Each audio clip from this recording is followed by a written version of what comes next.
Hello everyone. Today I have a cordless 18-volt UMI DGA504 on my desk. I'll tell you what it is, what it has, what it doesn't, what's inside, how it works, and whether it's worth paying attention to. This model is already in its 12th year, but despite its settings, it's still a regular fixture in rig shops and garages. I personally think it's more than relevant, but I have a question. If the market is saturated with cheap junk, is it even worth paying for this Makita, especially since you can get several cheap ones for the price of 1.504? Let's figure it out. I'll start with the dimensions. The tool is 34 centimeters long with a battery and a 40mm disc. The rim size together is on average 50 grams or 40 millimeters. It weighs almost 2 kilograms. With a battery, it weighs 2.6 kilograms. How does it fit in your hand? Well, the handle is a bit on the edge for me personally. Just a couple more millimeters and I'd call it a log. Otherwise, it's quite alright. The cordless version has excellent balance, with no sway to one side or the other. It's a perfectly balanced dumbbell. It's quite comfortable for both cutting and cleaning. The Metal-like harmony is impeccable. It can be used with a cordless cord. The included rubberized handle is quite pleasant, but lacks any anti-vibration features. Overall, it's not the most comfortable grip I've ever encountered, but I have no complaints. Compared to cheaper angle grinders, the difference is immediately noticeable. But the Milwaukee machine I had before, it certainly doesn't measure up. Features: brushless motor, 8,500 RPM. Overload protection, soft start battery charge, indicator, motor.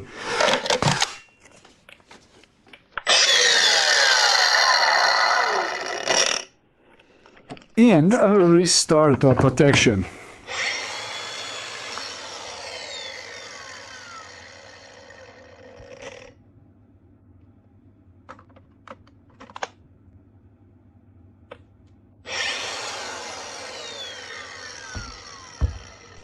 On paper, competitors look much more feature-rich, but when you start working, it turns out that half of these features are rarely needed.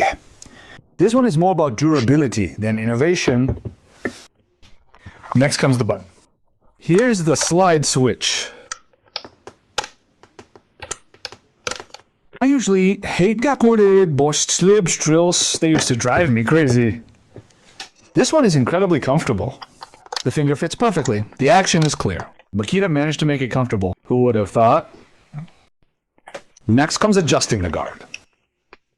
There's no quick system here. You have to unscrew the screw. Personally, I've never cared. I adjusted once after buying it, so cutting and cleaning is convenient. Then I don't touch it, unless I need to get inside. If that's important to you, you'd be better off looking at other models. The head turns, as it should.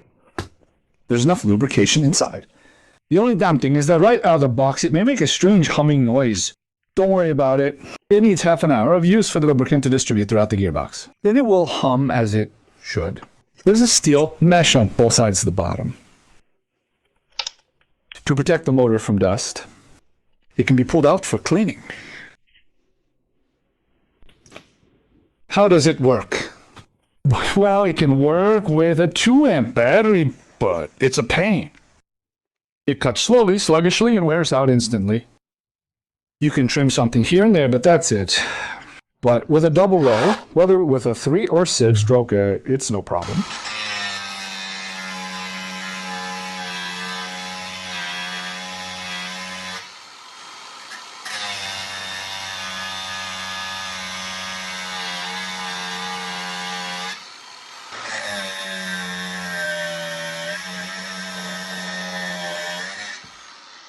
It has enough power for cutting and grinding, and it handles wood well.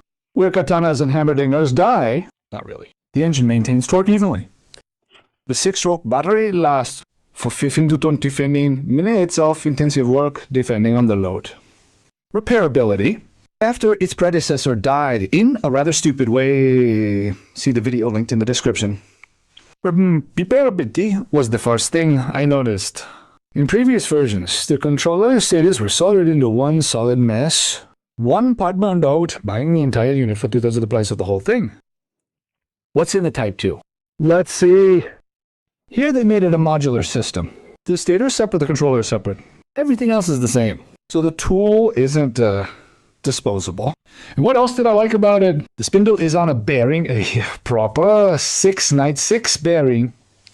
Not a needle bearing, not a brass bushing or any other crap. That's just great. So strengths and weaknesses. Plus the price. 150 plus at any store. Well, I think it's okay for this quality.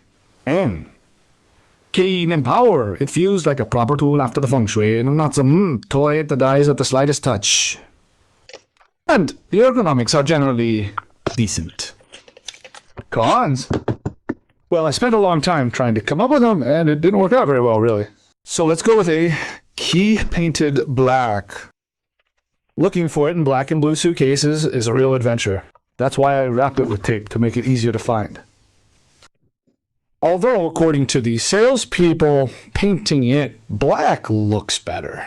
You could also stretch the point that it's noticeably heavier than some cheap piece of crap, but that's just how it is. Nuances. This is a very basic earpiece without any bells and whistles or anything like that. There's no speed control, no kickback, no quick release, casing adjustment, no fancy nut for securing the disc. So, if you need the simplest possible tool that won't screw you over, this is it. But if you need additional features that simplify and improve your work, this won't be your thing at all. After all, 12 years is an age for electronics. And is this the perfect tool? No, of course not.